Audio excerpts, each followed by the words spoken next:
Hello and welcome to Wear Waji's channel. In today's video I'll be showing you how to cut and sew a detachable keyhole yoke blouse with gong sleeve. Okay, but in this video I do not want to make it so long, so I'll be starting with how to draft the detachable yoke blouse. Okay, and then the next video you'll be seeing how to make the gong sleeve. So I'll be making use of this pattern paper which is already on fold, and then this silk fabric. You can use any fabric you would like, but I'll be making use of that for this tutorial.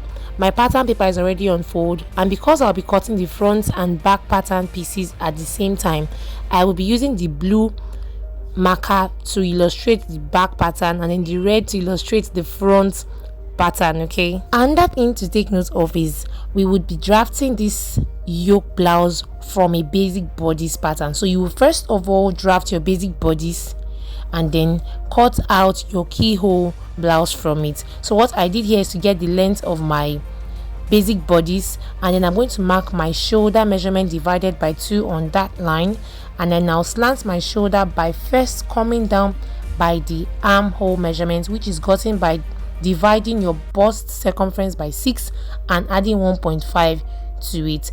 After going down to mark my armhole measurement, on that spot I'll repeat my shoulder measurement divided by 2 and then connect the lines upwards like so. Okay, so after connecting these lines, I'll go on to label it my chest line, and then the next thing will be to take in our dart by simply marking your nipple to nipple or bust span measurement divided by 2 all the way from your half length or waistline up until your half length. After connecting the lines like so, come down by about 2 inches or 3 inches and then mark half an inch out of both sides of the line like you see me do, and then connect the line all the way up to form your dart like so. And then to slant your shoulder, mark your bust circumference divided by 4. After marking that point, come down from your armhole line from the very top by just 1 inch and then slant it down to 3 inches from the center front. There is a well-detailed tutorial on how to draft a basic bodice. It is really easy. The link to this tutorial is in my description box. So to create our armhole curve for the back pattern, we're not coming in by half an inch. We just mark the center front and then we'll just make a slant with our pattern master or any form of curve like so, because we are drafting the back pattern, do not forget. So I went on to mark my bust circumference divided by 4, and then I included 1.5 inches as the sewing allowance. I went down to my waistline and then I marked my waist circumference divided by 4. I measured what we had at the dart intake. I added it before including 1.5 inches as my sewing allowance.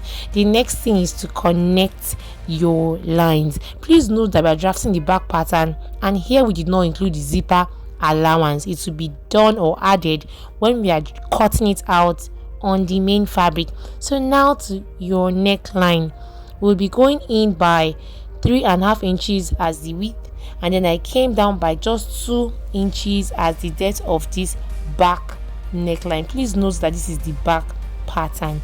Okay, so I just formed my simple curve. You can also use your free hand to create your curve.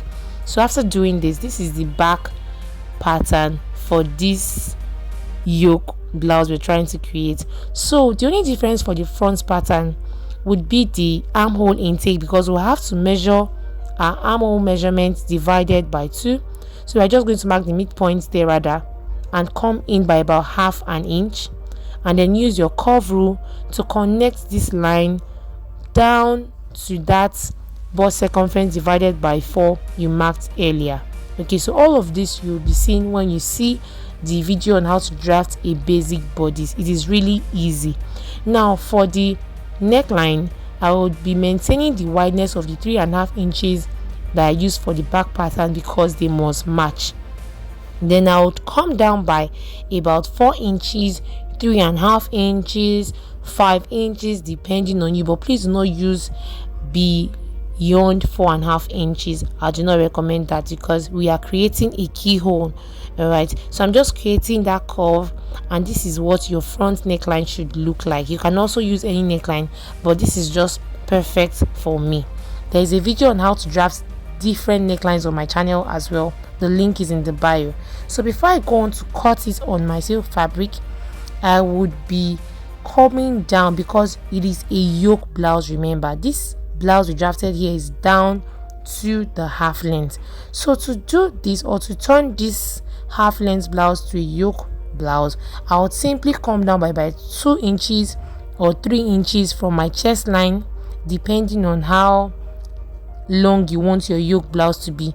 So I came down by 3 inches from my chest line here, so that when I turn it with my lining, it would still fall to about 2 inches depth. Okay, so you can choose to use 2.5. It all depends on you, but 3 inches is just perfect for me.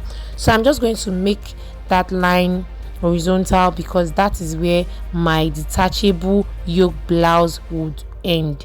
Okay, so I'm first going to cut out the back pattern. Please take note, ensure you cut out the back pattern first and then cut it out on your fabric before cutting out your front yoke. Now for your front yoke, you would want to create a keyhole, so I'll be coming up by 2 inches or 3 inches from that chest line. You can decide to come up by 2.5 inches. I ended up coming up by 2.5 inches on the center front from the chest line, and then I made a curve down to that 3 inches I came down by.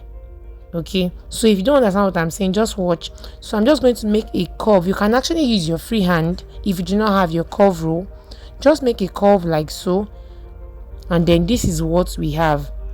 Remember that this red marker is to illustrate the front bodice. Okay, so this is what I want. So if you want it to just cover up more than mine, you can come down by about 1/2 inch more. Okay, so me, I went up from my chest line by about 2.5 inches. So before I cut out, I would be cutting out my back pattern like I said earlier. Please ensure that you cut out the back pattern first. Okay, then cut out the back pattern armhole as well. After cutting out, this is what it should look like. So what I'll do is go on to cut it out on my silk fabric. Okay, and then before I cut it out on my silk fabric, what I'll be doing is to mark about 1.5 inches as the zipper allowance, because we did not add it on the pattern paper. So after marking out 1.5 inches as my zipper allowance, place your pattern paper after that 1.5 inches you placed or you ruled out on your fabric, and then maintain your lines and just cut out, because you already added the sewing allowance we needed on the pattern paper. So after cutting out, this is what it should look like. I'll just go on to open up my zipper allowance. Okay, so after opening up, this is what it looks like. We have 2 pieces of my back pattern. Okay, so I'll put this aside and then we'll cut out our front pattern. Okay, so before cutting out, I decided to come down a little from this opening of the yoke. Okay, I decided to come down by 1/2 inch so that when I turn it with my lining, it would fall back to that 2.5 inches I went up by. So this is totally optional and it depends on you. I didn't want it to be too revealing, so after this I went on to cut out my neckline first. I adjusted the curve there, and then I will just follow these dotted lines and cut out my front yoke. Please do not forget to also cut out your armhole. Okay, so I'll go on to trim the front pattern armhole because it is always different from the back because of the curve in it. Okay, and then after cutting out this armhole, this is what the front pattern should look like on fold. And when you open it up, our keyhole detachable yoke blouse is ready. The pattern is ready, so I'll go on to cut it on my fabric, and then this is it. This is what it looks like. Okay, after cutting it on this, I already added my interfacing, okay, my stay, and just to give it a little bit of thickness, So this is what the front part of this blouse looks like. See, so fine. I also went on to cut out the lining for this blouse. Okay, I cut it the same way, the same measurement. Okay, and I added my interfacing as well. This is my back pattern cut out with interfacing. All right, and then it also has its lining already placed with interfacing. Okay, so the next thing is to start up sewing. So the first thing I'll be doing is to place my front pattern right side facing right side with the lining. Okay, and I'm going to start with the neckline. I will sew 1/2 inch round the neckline like so, and then I'll come down to sew round the lower part, this curve area. I'll place the lining front side or right side facing right side, and I'll sew 1/2 inch, arranging it well. You can also use your pin to hold it down. After sewing my neckline and round this part, I'll come back to show you what it looks like. Okay, I'll go on to repeat this process on my back piece by placing the lining right sides facing right sides of my back piece, and then I'll sew the neckline, come down by 1/2 inch on that zipper line, close it down by 1/2 inch, and also close up the sides with 1/2 inch. I'll come back and this is what the front piece looks like. So I've gone on to join the neckline, the lower curve, and I also went on to join the two sides by 1/2 inch. Okay, just like so.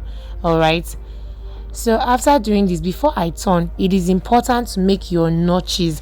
It creates a very easy room for turning your fabric. Now this is the back pattern and I've sewn it as well. So before I turn it over so that we see, I would go on to create notches. Notching means just marking or cutting it little by little close to the line, but ensuring they are not touching the seam, that is your sewing lines. Okay, so that it is easy for you to turn over when you are turning your curves. All right, so after making these notches around, it is time to turn it over. Okay, so I'll go on to simply turn my piece like so. It's quite easy. Carefully bring it inside out. Okay, and this is what it looks like. This is what the front piece looks like. You see it's already forming that yoke blouse. I'll do the same thing for my back pieces, and then this is what it will look like. Go on and give it a very good press after turning all your pieces to the right side. Okay, after pressing it down, this is what it looks like. So we are almost done with the yoke blouse. The next thing will be to join our back pattern piece together. I prefer to place my zipper first before adding it or attaching it to the front piece. So I'll be making use of this open and close zipper. This will make it easy for one to wear. Okay, so I'll go on to mark my zipper allowance I took in earlier, that 1.5 inches. I'll mark it on both sides, the right sides this time of this piece, and then I'll turn my zipper facing down, that is right side facing right side, and then I'll place it ensuring that the end or tip of this zipper is touching the end and tip of this blouse. If you do not understand what I'm saying, just watch. So you'll be sewing it and then turning it over and place it on the second piece. Just watch if you do not understand. After doing this, this is what the back piece looks like. Beautiful and neat. Remember to give your fabric a good press as you sew. So the next thing to do here is to fix or place your front piece and your back pieces together. So to do this, I'll place the front piece right side facing the right side of my back piece. Okay, I'll arrange it like so, and then I'll join my shoulders together first before going on to join my sides using the 1.5 inches we took in as the sewing allowance while drafting this pattern like so. Now you join your shoulder first before joining the side. To join your shoulder, ensure that right sides are facing right sides and that they are evenly arranged. Then pick the back piece, that is the lining, and use it to cover the full piece like you see me do and sew it by 1/2 inch before you turn. It's that easy. Place it right sides facing right sides, and then take one piece of the back pattern, which is likely going to be the your lining, and then use it to cover the front piece like so, and then sew it 1/2 inch. I'll do it to both shoulders before joining the front piece to the back piece, and after doing this and giving it a very good press, this is what a detachable yoke blouse looks like. Yay! Okay, so the next thing we'll be doing is to fix our gong sleeve. So just look at how beautiful it is. Always remember to iron it out. It is important. It makes it look very beautiful. See what the back side looks like, and then I open and close zip, of course, makes it easy to put on. Okay, and then you can use another sleeve, but for this tutorial I'll be using a gong sleeve. All right, so before we draft our gong sleeve, we'll go on to take our armhole measurements. I'm just making sure that it is the same as earlier, and then in my next video, the next one on my channel, just see it to see how I drafted this gong sleeve, and I'll be placing it on our already formed detachable yoke blouse to form this beauty here. If you found this video helpful, please subscribe, give it a thumbs up, drop your comments and questions in the comment section, and see you in my next video. Thank you so much for watching. Bye.